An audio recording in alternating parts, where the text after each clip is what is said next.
Hello and welcome back to another video. So today I'm currently sat in the garden and what we're going to start with is I've got an engine mount here and I need to change the engine mounts and some of the bushings on my Mark IV Golf. So what I'm going to do is what I've seen online people doing is they fill the centre of the engine mount with polycarbonate, which I've got some here. Is that what it's called? I'm going to mix that up and pour it into the gaps in here so it makes this even stronger. This is a brand new one, so it is pretty tough already, but I want to mix it in so it's even better. So for the first bit of the video, I'm going to just tape this up so that all of the holes are covered so that I can lay it on his back, pour the stuff in, and it should stay in there. So that's what I've done by taping the back up. What I'm going to do is I'm going to put some more tape on there. Then I've got some gaffer tape to go on top of it as well, just so it's less likely to dissolve. I'm worried this might get soggy and then leak through, so if I put a few layers on there, it gives me some more time.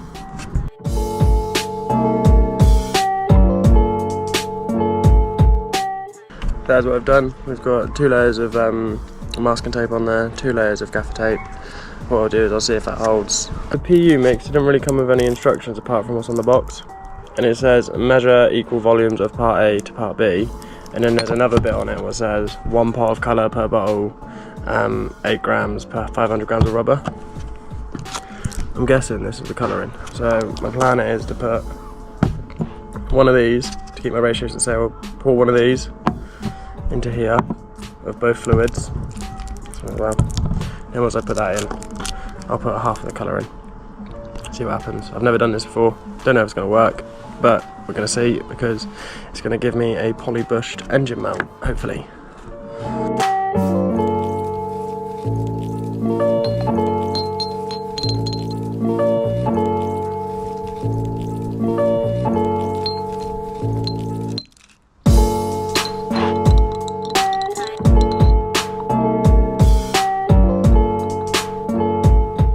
I'll put it in the plant pot, and if it does leak, it's going into the plant pot and not onto the table or the floor. But I'm just going to put more fluid in it.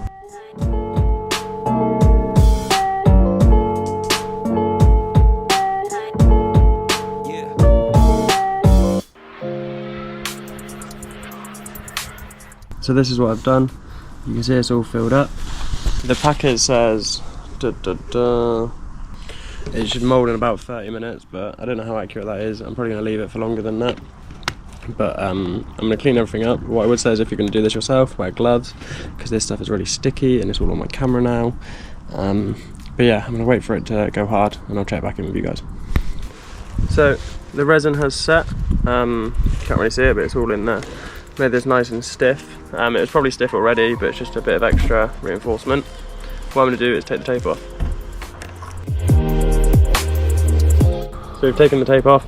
This is what we're left with. Let me just quickly show you. You can see all the extra resin in here. This is usually air, hollow I guess, but got the resin in there. The back's a bit messier, can't lie, but I've cleaned it all up a bit, and then you can see all of this is filled in. And then once this really sets, obviously like it'll probably take 24 hours to cure. It should be quite good. Now we're going to go over to the car, take the old one out, put this one in, and then take the right hand side one out so I can do the same. So we're at the front now. Got the Golf here. What I'm going to quickly do is jack it up, because what I'm finding is that when I'm driving it around, whenever I press the brakes I'm getting like a knocking noise as if something's moving forwards and backwards, and my gut feeling is that because my engine mounts need changing, my engine's moving and it's pulling on my subframe, and then the subframe's sliding a little bit. So what I plan to do is check all the bolts, have a look at all the bushings in the subframe, check my dog bone mount, change the engine mount, so I need to get the old ones out and then put the new one in that I've just made, and then get the old one out so I can order a replacement.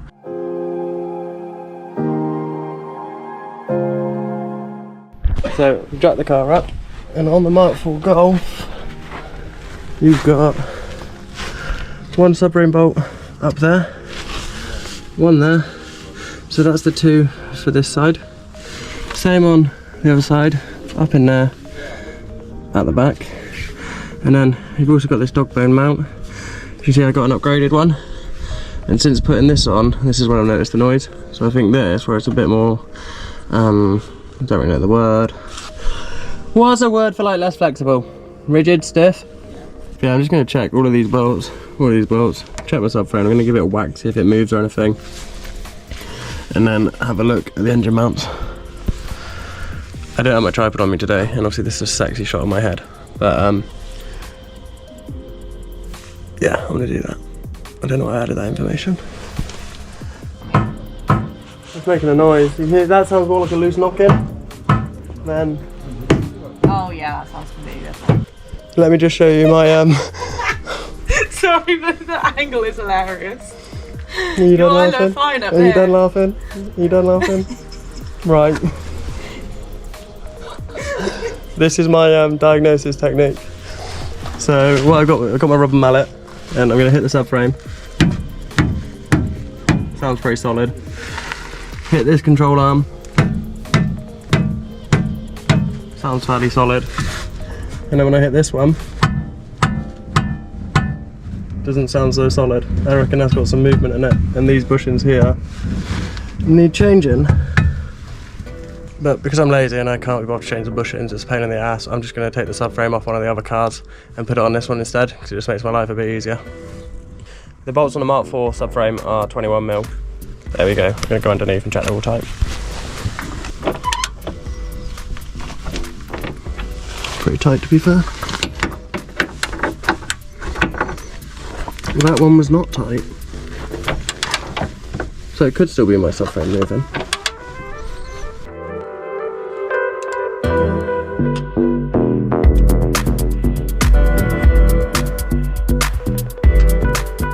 So I've just tightened up the bolts of my subframe.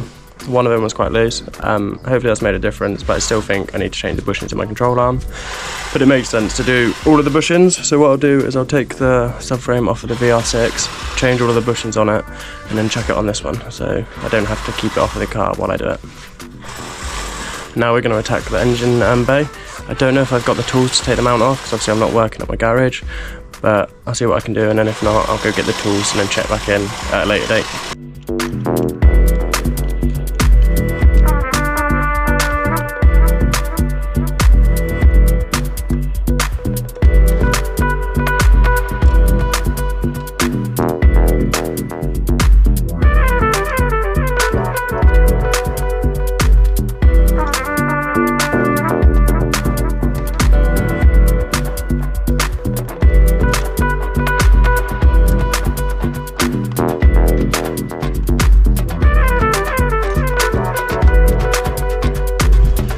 So what I've just done is moved all the cables so I can get to that bolt there. So I need to get that one off.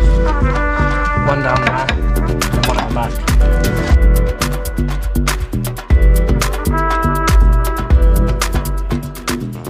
So we've braced the engine up, so that's going to stop my gearbox from falling on the floor when I take that mount off. Now what I'll do is disconnect the mount.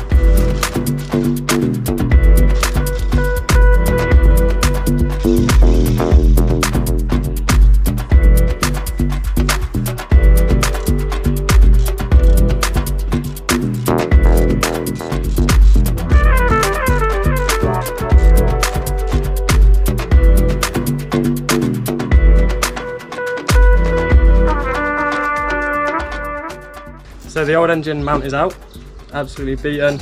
As you can see, it's got these gaps in the back of it. And this is the new one that I've done. So it's all filled in with the this is polyurethane. I think I said polycarbonate earlier on, but that's like a solid material, so I think it's polyurethane.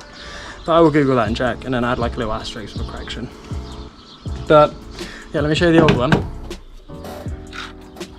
It's already got, you can see it's got quite a lot of wiggle on it. And that's just with my hand, let alone with an engine on there. So it doesn't look the same as the new one, that's the problem though. This one's got some lines on it here. But apart from that, it looks pretty identical. I'm sure it'll be alright.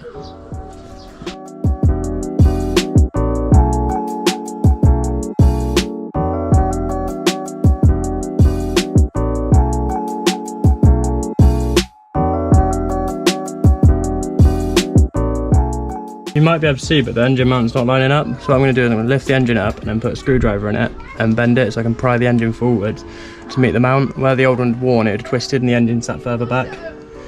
So that's a challenge for a later day to try and reshift the engine. But for now I'm just going to get it straightened up.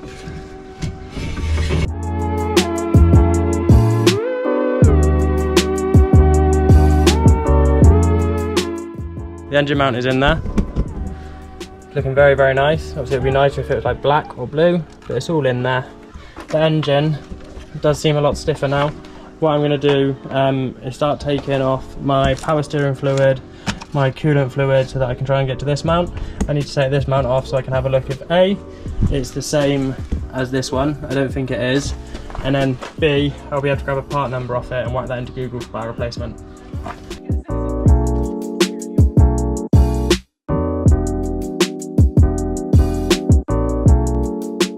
I was just looking at the engine mount on this side, hoping that they'd be the same on both sides, but they're not. As you can see, this one's got 2 screws on the top for my power steering fluid to go into, and also this bit's a different shape. Just ordered the new engine mount. It cost me 66 quid, and then I spent another 15 quid to get some more polyurethane mix. But when that arrives, I'll mix that up and then put that in. But yeah, I'll check back in with you once I'm opening up the gearbox mount in like 3 days when it's arrived. It's like 8 o'clock. I don't know, I've got sunglasses on. But where the video left was I'd ordered a new engine mount. The engine mount has arrived, and so has more of the liquid we're pouring into it to stiffen it up. So I'm going to go on with doing the next engine mount, ready to go into the right hand side of the engine. So we've got the engine mount, it's the same one as on the R32s, hence why it's costing me a lot more money than the other side. But yeah, it's a bit risky just filling this up before testing it fits, but I'm pretty convinced that is the right one, and we're just going to wing it and go for it. If I can't send it back, I can't send it back.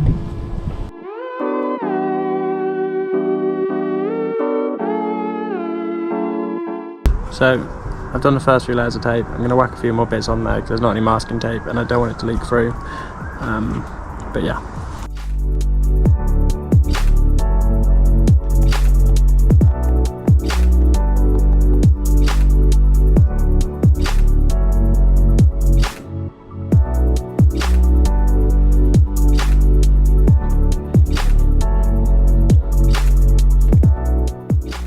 So what I've just done, you can see I've poured the liquid in this gap.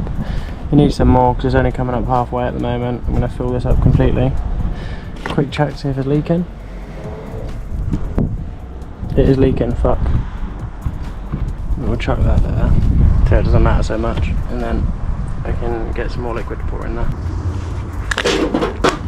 Oh, I just kicked my monster over. I am having a really bad day today. It's not going well, and I thought I'd come out here, continue doing a YouTube video because it would chill me out and I feel productive, but I'm still feeling pretty stressed.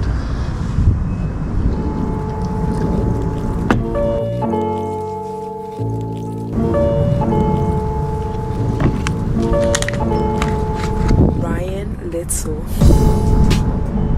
That felt about equal. I've given up on measuring it. Oh shit, I've poured half of it down the fucking plant pot. That was not part of the plan.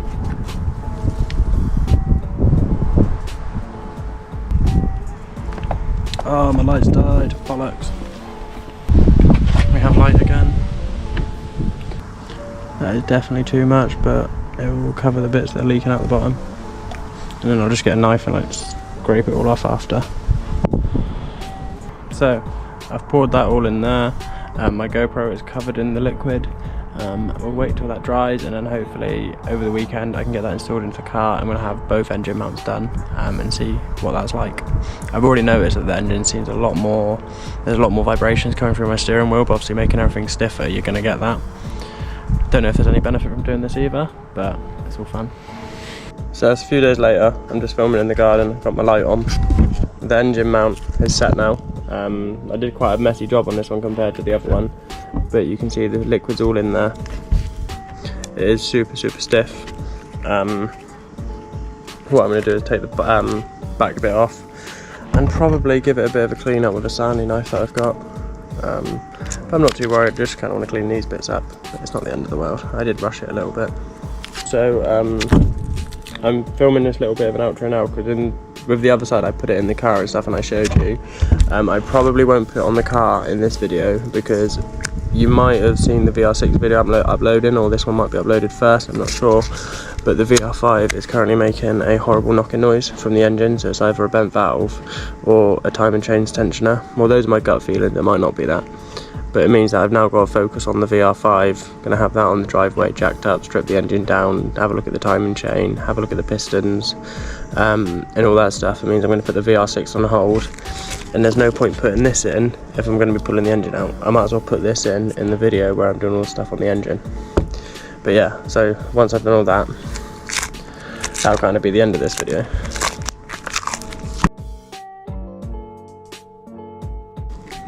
This is what we got. You can see it's all like overflowed quite a bit, but it is what it is.